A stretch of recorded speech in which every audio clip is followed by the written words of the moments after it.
Writing for children is an art in itself and the most interesting one. Today, who we have with us is a renowned author who has surmounted various genres and has used them as portals to transport most of our childhood selves to a world of mystery and enchantment, a place where even your wildest fantasies seem like a sure reality.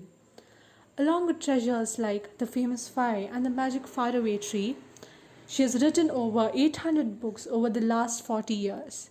It is a great honor to have you here with us, Mrs. Enyd Blyton. Namaste. It's good to be here with you all today. As you know, we all have quite a few dreams when we are young, and many change over time. So, when did you first realize that you wanted to be an author? Well, from an earlier point in my life, I liked making up stories better than doing anything else. Every night when I go to bed, numerous stories would flood into my mind, all mixed up rather than dreams are, but yet each story had its own definite thread, its beginning and middle and ending. But at that time I didn't think much of it. I thought that all children had the same night stories, with all kinds of imagination in story form. I'm not sure when, but somewhere along the way, I wanted to write, wanted to put down what I had seen and felt and heard in my imagination. Then, from where do you get the inspiration to write your stories? Going to be honest with you, I never plan a work of fiction before jotting it down with my typewriter. Most of the time, I wouldn't even know where the plot was heading. But I wouldn't stop. I'll simply let the story unfold in my mind and use my imagination rather than a conscious invention.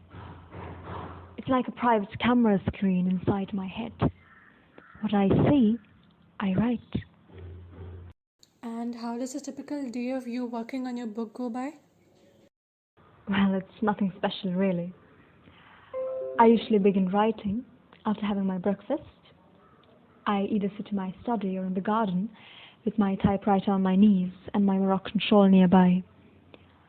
I usually only stop for lunch and start again by 5.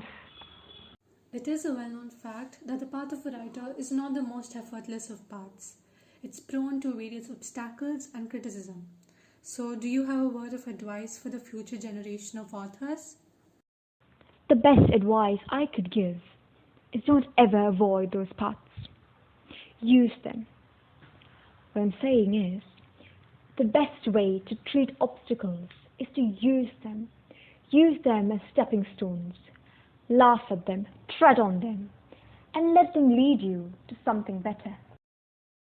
I'm sure your words must have inspired many young writers into this beautiful journey.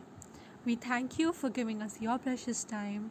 It was an honor to have this opportunity to talk to you, Mrs. Blyton.